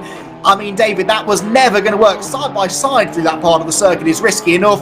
4 wide was always going to end in trouble. Absolutely right, and I'm afraid that's the outcome. So Mike Epps rejoins, but can he salvage anything out of there? Even if he could catch up, of course, there's the damage done to the car. Alex Toth-Jones, in the meantime, is getting away up front. Now, Dave Marshall is up into 7th place. Rob Butler is still 2nd, so it's still Butler for the championship right now. But, of course, the higher up the order Dave Marshall gets, the narrower that margin becomes. He may overhaul Rob Butler, and at the moment Rob can't do anything to increase his score because he hasn't got the pace of Alex Toth-Jones, so he's utterly dependent now on what everybody else is doing behind him. Yeah, I've got it at 3 points, the deficit then for Marshall at the moment. So Marshall needs another 2 or 3 positions at least here, doesn't he, in order to wrestle that championship lead back away. Or, of course, he needs Marshall to start losing positions, which could happen because Robbie Stapleford, having got past Max Goff, is only a quarter of a second behind Butler now. In the pack, meanwhile, Max Coates getting stuck in. Just a quick point to make here, David, as well. Dan Zelos, we heard him mentioning he had those connection issues, never got into the race. So Dan Zelos we can also wipe from the championship slate. There is the change for second. Stapleford up the inside of Butler. Butler then will lose 2 more points, which leaves him with just a 1-point advantage over Dave Marshall. 1 more place lost for Butler or gained for Marshall. we'll see the championship lead change hands again. Right, well, I've got Marshall on 139, Butler on 142 at the moment, but I don't claim they're strictly accurate, but we'll see as Goff is about to relieve Butler of another place. So through he goes on the inside line there, through Paddock Hill Bend. So Rob Butler now, as I say, he's utterly dependent on what everybody else is doing, and it might become all academic in terms of the points soon, because I reckon before the end of 11 minutes and 48 seconds, Dave Marshall will be up with him and challenging for position. That's Max Coates in the meantime, who is busy squabbling and has just gone ahead of Jack Keithley. So that puts Max Coates into the top 10 on the road. Of course, Jack Keithley still takes 10th place points. Yeah, you're right about Marshall's points. He gained another position since I'd last checked. It's all changing so quickly in the midfield. It is quite hard to keep up. Max Coates then into 10th. Charlie Oliver will be his next target. And Charlie Oliver has Senna Proctor and Dave Marshall ahead. Now, these three are some way distant from the top six, aren't they? 2.5 seconds between Jack McIntyre 5th and Dave Marshall... Jack McIntyre 6th and Dave Marshall 7th. So the chances of Marshall actually gaining any more places here will rely, I think, on others ahead tripping over each other and losing ground. Rob Butler, though, look, has lost that 3rd place now, so Max Goff has gone through into 3rd. That does now mean, I reckon, that it's a point between Butler and Marshall. 15 points would go to Butler as it stands, 9 would go to Marshall for 7th place. And actually on this lap, Marshall is catching the top 6 anyway. Yeah, that move that Goff pulled was the one we saw at Paddock, wasn't it, on the inside line to get ahead of Butler. So Rob 4th then, gives him 140 points. Dave Marshall 7th on 139. And it won't be long, I think, before Rob is under further attack from Isaac Smith. So we see this regularly on a championship finals day. You can only do so much. Remember, one year Jason Plato had to win the race, which he did, but the further up the order the opposition got, so the whole complexion of the British Touring Car Championship that year changed, and there was nothing else that Jason could do. He couldn't go any further ahead than winning the race. So it's a bit like that now for Rob Butler. It's what the rest are up to that's going to affect his championship outcome. He does not have the pace because the car is so heavy to fight back now. He needs people to trip over themselves, and it might well happen because we've only just nudged past halfway on the clock, haven't we? Yeah, there's a lot more that can play out here, and you get down into those final few laps, and even if you think you've got it all secured, there's always something waiting around the corner to catch you out, isn't there? Just ask Dan Camish, for example, who really thought he had it wrapped up a couple of years ago. Mechanical issues, thankfully, shouldn't be a factor in sim racing, but there are plenty of other things that can still catch you out. Right, Senna Proctor and Charlie Oliver then, 8th position battle this is. This is Mike Epps' view, and now he's not best pleased. I think he's sort of resigned to the fact now that the championship is done. You can see the wheels shaking around there as well as he went down into Hawthorne. The car clearly is damaged. He's elected not to pit because he just wants to have the chance maybe of gaining a point or two should it all kick off ahead of him, but he's losing so much pace each lap. I really don't think he's going to be able to get himself significantly further up the order. Look, the car will hardly go around the corners. But I think Mike Epps deserves credit for this. He's not spat the dummy, has he? He's stayed on the server. He's still in the race, and that's a mark of a proper driver, I reckon. So fair play to him. As you look at Dave Marshall now, trying to avoid the mayhem ahead of him. That was Isaac Smith getting involved, and as he runs out wide, Jack McIntyre was the one that was being mugged in all of that. So Dave Marshall is up into 5th, and he's up into the lead of the championship. Now, he runs wide at Graham Hill Bend, but the work is done. Keep out of trouble as their Senna Proctor runs off the road and falls down the order. So Rob Butler is currently running 4th. You've now got Dave Marshall up into 5th position. That's the title by 3 points provisionally. Yes, because the other drivers that were close to them in the points aren't scoring very well at all, are they? The contact for Senna Proctor, by the way, I didn't see who it was with, but he got spat into the wall on the right-hand side of the road as they dropped down into Graham Hill Bend. So I think he tried to move across onto the racing line, but there was a car already to his right, and that again now takes him rather out of the fight. Drops down to 12th position just behind Jordan Brennan. There is Charlie Oliver then. He is the one that really needs to gain ground here. He was 4th in the championship. Now he currently runs in 9th position. This would score him just the 7 championship points then as it stands. But he, because of Rob Butler fading down the order, he could in theory still get himself into contention. He needs to get off up the road after Dave Marshall. And right now he's stuck behind Max Coates and Isaac Smith, who themselves are battling for 7th place. Coates to the outside into Paddock Hill Bend. He won't try and go right round the outside. instead focuses on getting the better exit, ducks to the inside, through the dip, up the hill. They're almost leaning on each other. Oliver thinks, right, how can I benefit from this? I know, I'll go 3 wide to the outside at Druids. That doesn't work. Coates goes through, leans on him. They both run wide, and Oliver might just gain out of this. For a non-point scorer, Max Coates is sticking out the elbows, isn't he? He is having an effect on what's going on around him, that is for sure, as Charlie Oliver, Isaac Smith and now Jack Keithley all get themselves together. Smith on the inside of Oliver. That could be turn ugly. It does. There's contact once. There's almost contact twice. Yes, there is there. Keithley tries to buy into this as well. And the Audi almost then up alongside the Golf, but right now it's Charlie Oliver who has the advantage on the inside line. Smith gets his nose in front on the outside line for Hawthorn. It's the longer, slower way round the corner, so Charlie Oliver goes back ahead as they sprint now up towards Westfield. Max Coates 7th, getting away from them, and Jack Keithley recovering, trying to get away up past Isaac Smith here.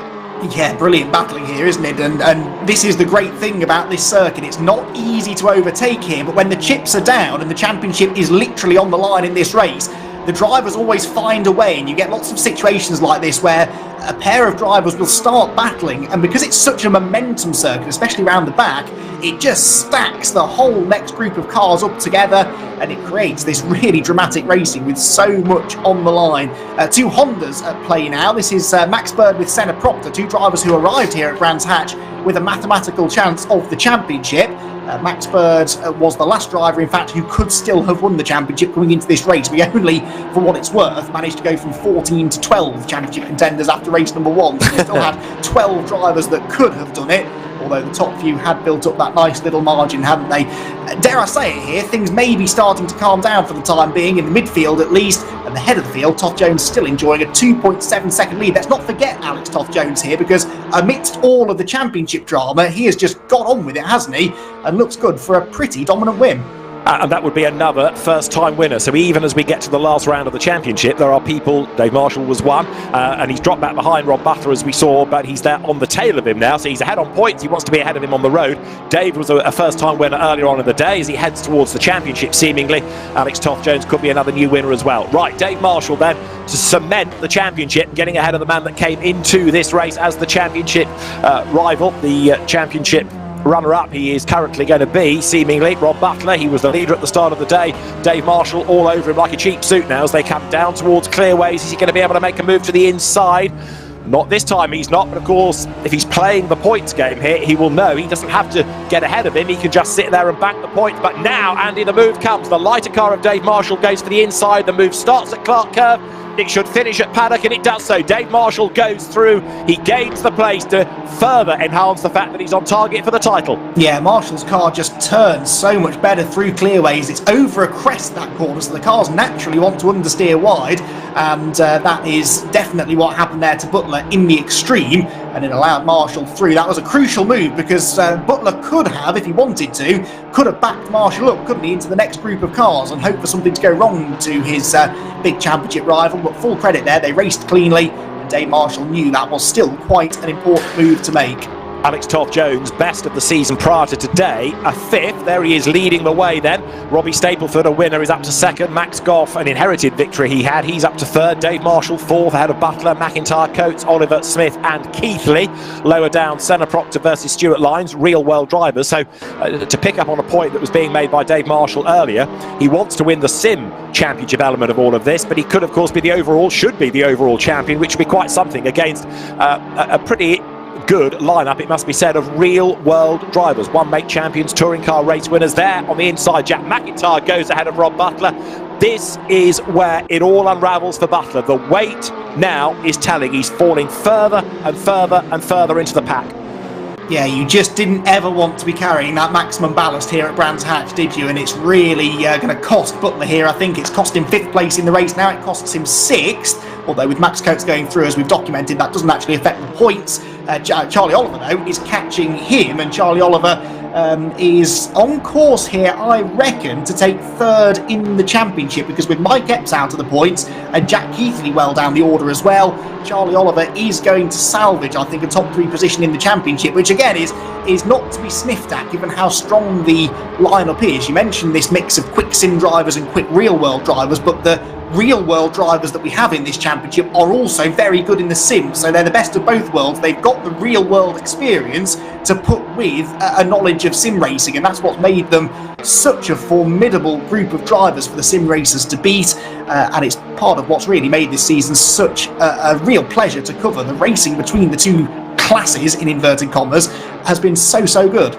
Yeah, Rob Butler, although he doesn't do much real-world racing these days, is in the real racer class. He should be the class champion then, but he's lost another place on the road to Charlie Oliver, who goes through then up into 7th, which is really 6th, because Max Coates there doesn't score points, the invisible Max Coates, chasing after Jack McIntyre. A great shame that we didn't get Dan Zelos into this race. We've lost Craig Keeble from it. We've lost David Ward with his damage of earlier on, as right now Max Goff storms his way through Clark Curve, and he is getting closer to Robbie Stapleford. As I say, Max Goff shouldn't be discounted from his overall position at the end of the day, because he's just quietly got on with the job here of trying to bank points, hasn't he? Yeah, he really has, actually, and amidst all of the madness, he's been able to actually stay out of a lot of the drama. Jack Keithley, that was a good move on the inside of Isaac Smith. A really difficult overtake to make. Oh, and it ends in contact coming out of the corner, as Keithley, I think, tried to just drift out wide when he wasn't quite clear of Isaac Smith, and that nearly sent the Audi into the barriers. But yeah, Jack Keithley makes the move into paddock. Looks like a really obvious place to try and overtake, but that big bump in the braking zone really unsettles the car. Makes it actually quite a difficult move to make. Good move, that. Indeed so, as Max Goff gets on with the job then in 3rd place, Dave Marshall 4th, edging towards the championship. 2 more laps to go, there's this, and the clock, I reckon, will have another one in it, so yeah, 2 more at the end of this, before we get to the, of course, the regulation lap you have to factor in as well. That's Isaac Smith on Jack Keithley for 9th place, heading down through Hawthorne. Seems slightly odd, doesn't it, with all that we've said over the course of this championship about Jack Keithley. He will end winless, which I've got to say is a bit of a surprise. The Williams eSports driver has looked really racy on occasions. The Audi perhaps has been one of the quirky cars that has good and bad days, but it's perhaps a little bit surprising, given Jack's background in esports, that he hasn't adapted as well as perhaps you might have expected to the touring car category. Yeah, had it not been for that Croft weekend where he didn't score any points, nor did Charlie Oliver, actually, so to your point, I think that was a weekend where the Audis struggled as a whole. Had it not been for that, though, then yeah, Keithley might well have been slightly more of a factor for the championship, but has still really acquitted himself well, actually, and shown why the Williams eSports team have him as part of their roster. Stapleford here looks like he's going to repeat that podium that he had at Brands Hatch at the start of the year on the Indy circuit. Will it, though, be another 2nd place, or is he going to be demoted to 3rd? Because Max Goff looks a little quicker at this stage of the race, and they're both actually a bit quicker than Alex Toft-Jones ahead, so I don't know whether Alex is just pacing himself here, but that gap is now, I think, the smallest it's been for quite some time. Mike Epp still persevering in 18th place. As I say, fair play to Mike for staying on the server, for staying in the race rather than bailing, as others have done when they've incurred damage or lost a decent result. He's staying out there. Dave Newsham is way back in 19th place as well. We've lost Max Edmondson from the race now as well. Right, the clock has hit 0, so it'll be 1 more lap at the end of this. And Alex Toft-Jones' advantage is not that great, is it? Robbie Stapleford is creeping up onto the back of him, and he's taking Max Goff with him. So it might be too little too late, this, for Robbie, but still get the feeling that Alex Toft-Jones might have to stick his elbows out, might have to work hard with a lap and a bit to go. Yeah, I don't know where this pace has disappeared to. It can only be tyre wear, I guess. We did hear Dave Marshall saying that, didn't we, in the previous race? The tyres really went off, and that was another Peugeot driver. So Alex Toft-Jones a little bit lighter than Dave Marshall, but not massively. Maybe the Peugeots are working their tyres harder. 2/10 quicker that time was Stapleford, and Max Goff managed to match his pace as well. So Stapleford, if he doesn't have to defend from Goff on the final lap, he might get right onto the tail of Alex Toft-Jones before the flag. What Stapleford will really want here is to get close enough to get a bit of a slipstream out on the Grand Prix section of the circuit. To do that, though, you need to be within a second or so of the car ahead, and I just don't think he's going to get there. Toft-Jones has put together a good first sector here. The gap now is starting to extend again. Max Coates has pitted right at the very end. Now that might be because of a problem, it might be to get out of the way of people fighting for points, but Max Coates retires to the pit lane then. I'm not aware of a penalty, but I think he's out of the race, so poor old Max, after good pace, also falls out of things. There he is, so Max Coates is out, as Alex Toft-Jones in the meantime comes out of Hawthorne. He is on target for a win, but Max Goff, look, he's about to go for 2nd place, is he? He had a look to the inside line, can't do it. So as Alex Toft-Jones leads the race, it is anybody's for second, and Dave Marshall is closing up as well. He won't want to get too close just in case he suddenly gets wiped out of all of this. But Robbie Stapleford hanging on for the moment to second place. Toff Jones then down towards Clearways. The last lap then of what has been an outstanding championship.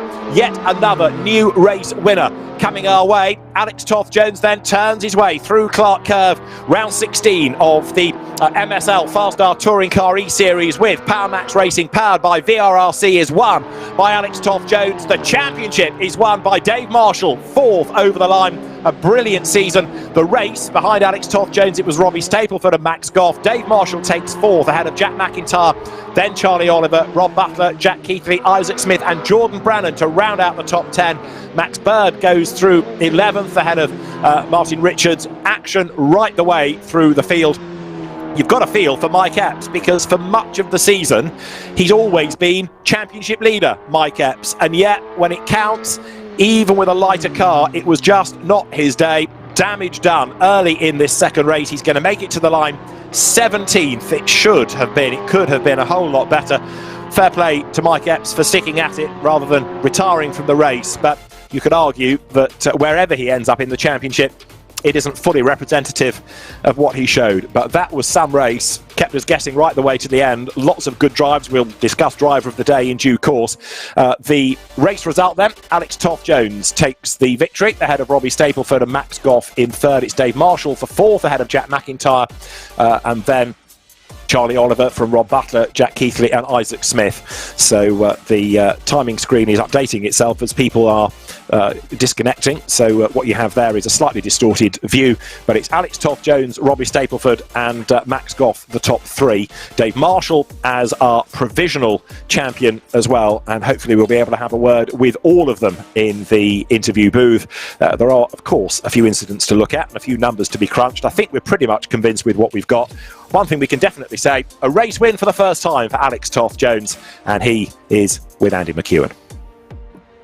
Yes, he is. Alex, huge congratulations on that race win. I mean, you really just got on with it there right from the get-go. Good start, built a nice lead, and just sort of held on for the rest of the race. It looked quite easy. Yeah, I'd like to say it was easy, but quite hard to lead, not make any mistakes, especially with the front tyres going off so quickly. I had a nice little battle with Rob at the start. That was mega. He didn't give me too much of a hard time, but once I got away, I knew I had to get a gap because, yes, anything can happen. And I did drop a wheel with about 5 minutes to go, which kind of got me on edge, but just maintained the gap, kind of kept my pace all the way through the race. And yeah, absolutely buzzing for that one. Yeah, we heard Dave Marshall say in race 1 that the tyres were a bit of a factor towards the end. Is the Peugeot harder on its tyres than some of the other cars, would you say? I'm told that all the cars are identical, so I can't honestly say on that one. I think it's more of a track kind of characteristic. That front left takes an absolute hammering, especially around the back section, and anywhere from halfway into the race, you're really struggling to get the car to turn in. Yeah, no, I'm not bothered about the tyres right now. I'm absolutely buzzing. Yeah, as well you might be, because it's a really difficult field in which to jump in halfway through a season and be competitive in, but that's what you did really. Once you shed that newcomer's weight midway through the season, you've been there or thereabouts throughout each one of the rounds that you've done. Have you enjoyed racing in the series? I love it. It's so competitive, and it definitely brings out a side to me which lockdown is hiding away. But yeah, I think I'm a rear-wheel drive driver, so front-wheel drive's been a bit of a hard thing for me to adjust, but once I got my head around it, I'm almost there. My ultimate pace is a little bit to find, but yeah, race pace felt good today, and just got to say massive thank you to PowerMax and VRRC for putting me in the car. They didn't have to, the opportunity came up, and yeah, just glad to have a win now. Yeah, and a pretty dominant one as well by the standards of this championship anyway. Well done, Alex. Been great to have you on board. A great addition to the grid throughout the second half of the season. Thanks for joining us, and congratulations on ending the season on a high. Thank you, mate. Pleasure. Alex Toff Jones then with the final race win of the season. Robbie Stapleford came home in second place though. Robbie, that was a really hard fought race. We haven't had a chance to speak to you, would you believe, since the second race of the year here at Brands Hatch, which was when you were last on the podium. There's something about this place, isn't it, that just seems to click with you? I can see Robbie is speaking, but he's very, very... I think I can hear him very faintly in the distance. There we go, that's better. Yeah, definitely been the hardest race all year. All the drivers are good. It's really tough grid.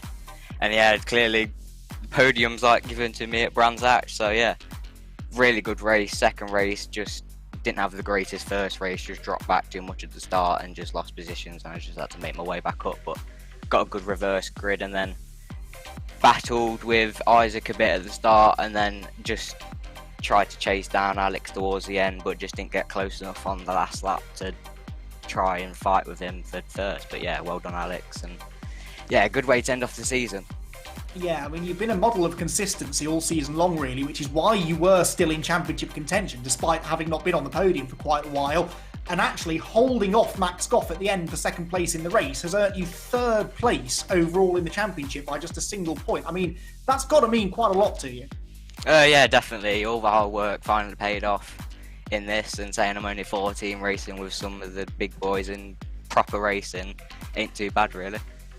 No, I will say that's an astonishing achievement, really, and a great example of how you don't necessarily have to be winning race after race after race to score really well. What have you learned from competing against some of these real-world professional drivers that you think maybe now will help you in the future through the rest of your sim racing exploits? I think definitely they just take it a lot more cautious at the start and know where to overtake around the track instead of just going for the move straight away, and just like seeing where they make mistakes and then go for it and then know they make the move straight away. So yeah, I think that's what I'm going to take into next races.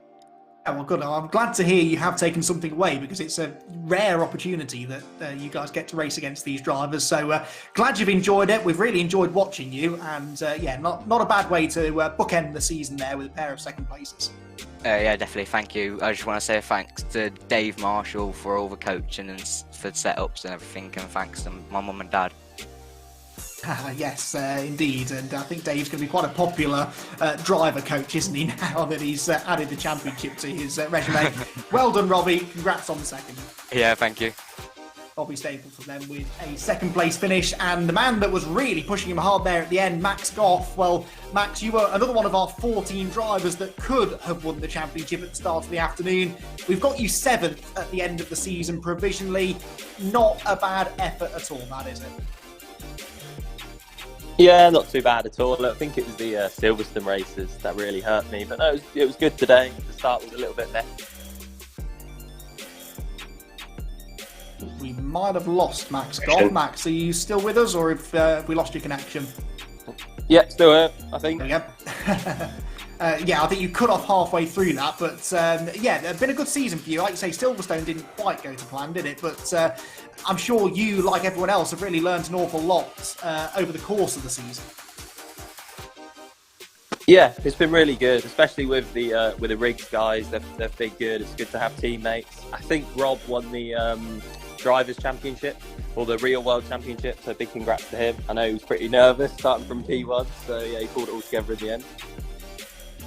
Yeah, it's been a good team effort, actually, hasn't it? Have you been able to really lean on your teammates over the course of the season? They're not a bad bunch to be working with, are they? Yeah, they've been good. There's always kind of been one of us that's been there or thereabouts. I think with the amount of us in the team, there was always one or two that didn't have the weight. So yeah, it's been good, and to have four or five people to bounce the steps off, it's been good season. Well, we've enjoyed watching you out there, Max. Well done on getting that podium, and as I said, provisionally 7th place in the championship. Cheers, thank you. And then, what do you reckon? Shall we have a word with our champion? I think we've given him a few minutes just to compose himself and calm down, because this, Dave Marshall, I'd imagine quite an exciting moment. You are provisionally the champion of the MSL FastR Touring Car eSeries with PowerMax Racing, powered by VRRC. How does that sound? Get in there, Andy. Get in. You had to work for it, though, didn't you? Blinking heck, I had to work for it. Yeah, this is by far being probably the hardest championship regarding strategy. I've never done a series that's so much like chess. You know, it's all about calculating positions during races, and you know, if I'm honest, I took a fair big gamble there. You know, dropping the points on the overall championship, and luckily managed just to you know, calculate it right that it gave us the best chance going into the last round, and sure enough, you know, it's my highest scoring round I've had yet. So, you know, like absolutely over the moon here, Andy, because like, you know, you probably know yourself how hard it is to get in a real motorsport. You know, the budgets are eye-wateringly high. So for all, it's just a test day. Even just getting in a car and hopefully showing what I can do in a real car, you know, it's a chance that, you know, it's a bit of a once in a lifetime, really. Yeah, absolutely. I mean, and it's no wonder that you're so excited about it. This is genuinely, potentially life-changing stuff, isn't it? I mean, talk to us a bit about that last race, though, because you were in a really difficult position where you had to make some progress in that race. You couldn't have just settled for, you know, a position towards the back of the top 10. You had to do some overtaking, but every overtake you make is a risk, isn't it? All it takes is for the car you're overtaking to have a moment, or for the cars ahead to get involved in contact, and just like happened to Mike Epps, sadly, in that race, it could all be over in an instant. So I'd imagine the nerves were jangling on a few occasions. Yeah, there was a few sketchy moments, a few on the edge, but it's just picking your battles, you know. Went side by side into the safety car, and I just pipped Jack Keithley, got a nose, and we had a little discussion there on the mic, just saying I thought I was past, but you know, and I've just watched the replay back, and I was just until I backed out. So once we got that position, we had a bit of clear air, but yeah, I mean, we went into the third to last corner, the right hand. I'm sure you're before the left. I'm sure you're able to tell us what that is, Andy. Maybe a sheen curve, I believe. Yeah. So we went up into there, and if I'd kept my foot in, it would have definitely been 4 abreast going into that corner. And it's moments like that you go, you know what? You've got to back out. For all you want that position, you can't risk throwing away a race just for the sake of holding it out. And sure enough, saw David Ward up the inside of the grass, and unfortunately sideswiped Mike, which, you know, if I'm honest, is an absolutely huge shame. You've seen what a talented driver he is on a sim. I'm absolutely gutted for him, really. Like, no one wants to end a championship in that manner. So, you know, unfortunately for that. And also, I've got a shout out to Dan Zelos as well, who unfortunately disconnected in race 2. You know, I've been coaching him for the past, I don't know how many weeks during touring cars, and the rate of progress he's shown on a simulator from jumping from real life into a sim is absolutely outstanding. So, yeah, you know, it's a shame that he disconnected, because I think he would have really shown what he's got in that race too, and, you know, I think he could have probably won it. Yeah, there is every possibility he could have done. I mean, there was every possibility that one of 14 drivers could have won it at the start of the day. So to come out on top of that group, Dave, is a real achievement. I can tell that you're really happy, and so you should be. A massive congratulations from all of us on managing in very dramatic fashion to secure the title. Cheers for that, Andy, and thanks to David for doing the commentary with you.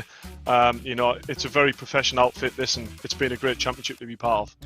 Oh, thank you very much, Dave. Thank you. See, he's not just a quick driver, he's an all-round nice guy as well, and actually half-decent commentator too. So he's the triple threat, is Dave Marshall. I would scratch that last one off. Your words, not mine, Dave. Well done on the championship once again, and we look forward to seeing what the future holds for you.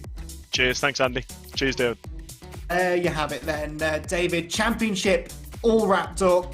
That was quite exciting, wasn't it?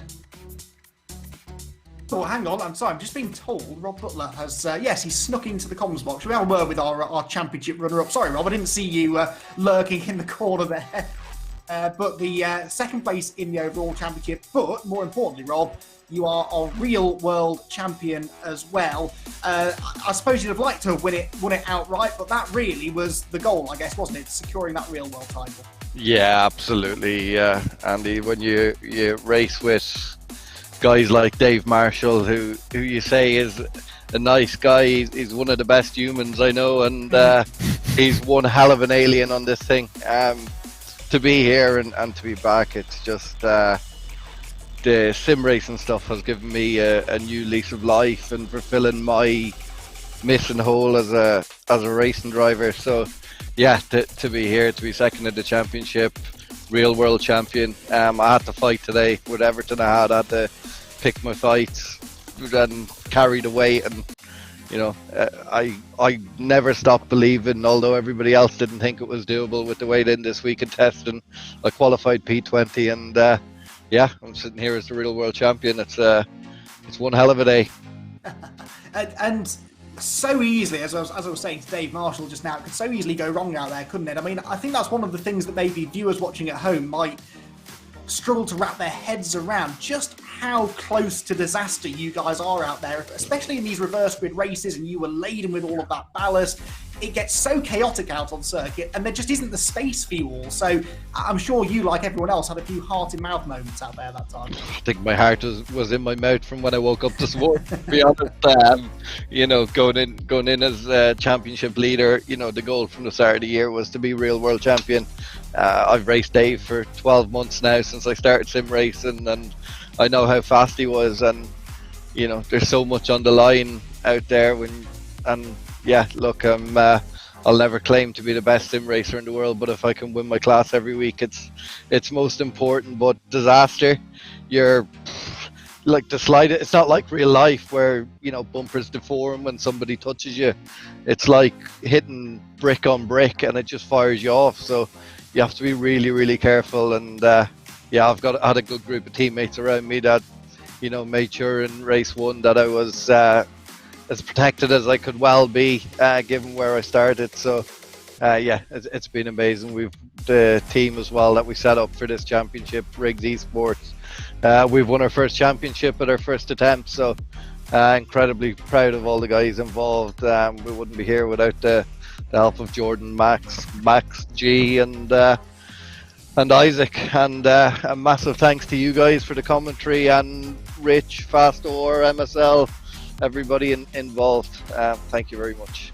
Oh, thank you very much, Rob. It's been a real pleasure being able to cover all of the action out there. And yeah, just to confirm the point that Rob makes, actually, the Riggs Esports racing team, they claimed the team's championship by a whopping 64 points. I don't think 64 points covered the entire drivers' championship. So a truly dominant display there from the team. And there on screen now, we're seeing confirmation of that. 342 points for Riggs. 10/10 driver coaching was second on 278. And actually, the MSL Motorsport Consultancy team almost snatched that away from them in the final race of the year. The team's championship just as hard fought as the drivers as well. Right, one more person that we probably should have a chat to, though, I think, and that's Rich Hayden, our series director. Rich, that wasn't half bad, was it? Well, it lived up to everything that we hoped it would be in the last round, didn't it? I have to say, huge commiserations to Mike Epps. What a way to end a championship. The guy is an absolute gentleman in everything that he does, and is super fast in a sim and on the track, and to go out the way that he did, I have huge commiserations for him. So I just wanted to say that. And also, you know, I just want to say thank you to everybody that's taken part, all of the drivers. You've made this championship an absolute stormer. Yeah, absolutely. And our thanks to you as well, because I know you've been extremely busy behind the scenes putting this all together. I mean, it takes a lot to put on a show like this. And I think, you know, the excitement that we've experienced, not just today, but throughout the whole season, is a real testament to the hard work that you and the rest of the team put in behind the scenes. Just talk us through a little bit of just what makes it such a challenge to put together a championship like this. Wow, where do you start? I guess there's, you know, the one thing that we try and do at VRRC is trying to bring sim racing into a more professional category. You know, it's been around for quite a few years and has obviously had a huge boost due to you know, all of the lockdowns that's happened. But you know, one thing that we strive to do is make things as professional and as real as possible, as real as we can make it. And as a result of that, there's just a massive amount of work that goes on in the background. You know, everything from the broadcast. Mike Yao puts in a huge amount of hours to make the drivers and the series look as good as it does. Andy Ringland, the clerk of the course, does a massive amount of work in the background with regards to any judicials that we look at. And then, you know, obviously making sure that everything runs as smoothly as it possibly can do. You know, I can't begin to tell you the amount of work that goes on, and obviously you guys as well, yourself and David, the amount of work that you guys put in to make sure that everybody is taken along on this story of this championship and gets excited about it as the drivers do. Well, I mean, it's not hard to get excited when it's as close as it is out on circuit. The whole season has just been a real pleasure to watch. Is there one particular highlight for you over the course of the last 8 weeks that really stands out, that you're sort of, when you think of this championship, that'll be your go-to fond memory? I can't really pick anything in particular apart from how close it's been. You know, it's 14 drivers going into the last 2 races have a chance of winning, and you could see they all desperately wanted that win, the championship win. And unfortunately there was a little bit of contact, and we will look at any protests that come through. But for me, the highlight has got to be how everybody's raced. The drivers have been absolutely fantastic all the way through. So everybody that's competed has been my highlight. How comfortable is that fence that you're sitting on there, Rich? No, in fairness, I do agree with you. It's just been a series of highlights, hasn't it, really, over the course of the 16 races. But yeah, this championship decider for me, definitely something I'll remember fondly for a while. Rich, thank you very much for all of your hard work. Thanks for all of your chats as well throughout the course of the season, and look forward to hearing a lot more from the VRRC in the future. Thanks very much, guys. Right then, that is, I think, the last person that we have to talk to, David, and it means that it's almost time for us to go and have a lie down, because that's exactly what I need after that. What an incredible pair of races, what an incredible season, and what a fantastic advert for sim racing. Absolutely, yes. It ticks every box, doesn't it? The one thing we haven't really touched on is a driver of the day. I suppose it's got to be Dave Marshall, hasn't it? I mean, it's the obvious choice, but he showed how to stay out of trouble and win a championship. Would you go along with that as a thought? Yes, I think so. The way that he's handled himself over the course of the 2 races tonight as well, under such extreme pressure, to come out on top, I think he's a deserving driver of the day. There you go then. What a season. I did briefly touch on prizes earlier. The real champion, real world racer champion, in other words, Rob Butler, this is a very long list, bear with me, gets a Riggs SR7 sim chassis, the GTF1 race seat with AccuForce V2 Pro Direct Drive Wheel, OBP eSports hydraulic pedals with AOC curved display. He gets a Taint Tools toolkit. He gets a Riggs SR3 sim chassis, GTF1 race seat with a Fanatec CSL Elite wheel, OBP eSports hydraulic pedals, AOC display, 2 tickets thanks to MSL to the Grand Prix Ball, and a WT author watch of his choice.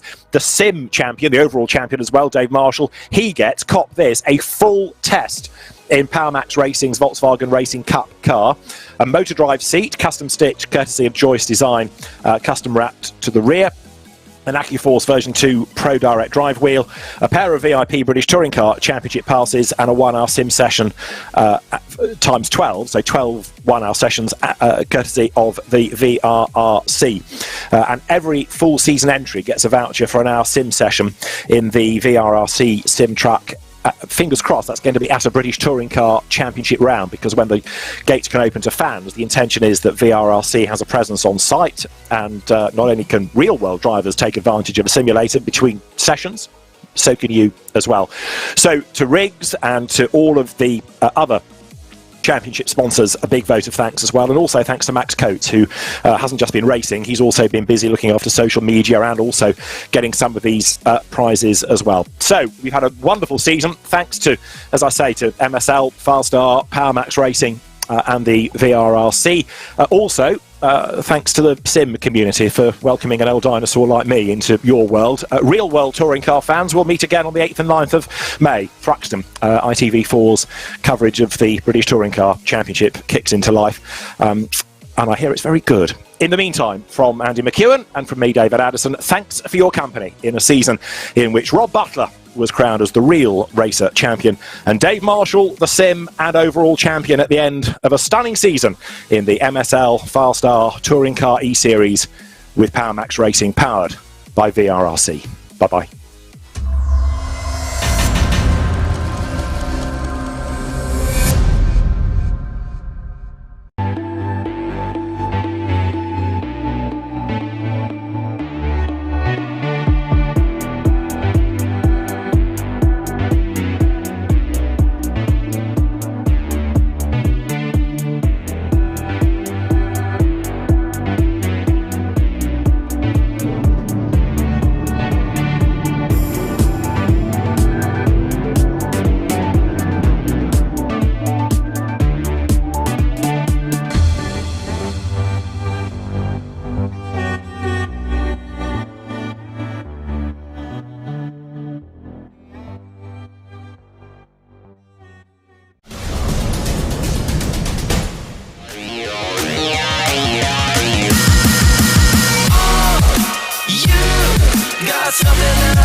find your ways. I've got that lightning inside me. This is how legends are made.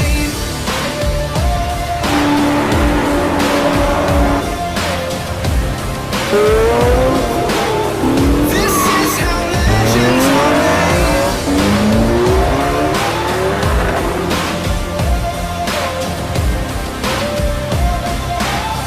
This is how legends are made. I'm cranking up on the throttle, victory is mine. Show you the harder the battle, harder I fight. I've come too far to quit. Step back, I'm going in. I'm cranking up on the throttle. This is how legends are made.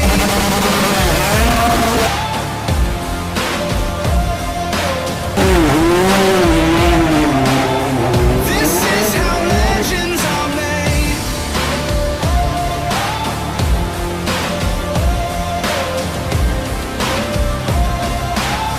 This is how legends are made. I've got the lightning inside me. Just you watch. This is how legends are made. I'm like a titan that's rising. Oh, just you watch. This is how legends are made.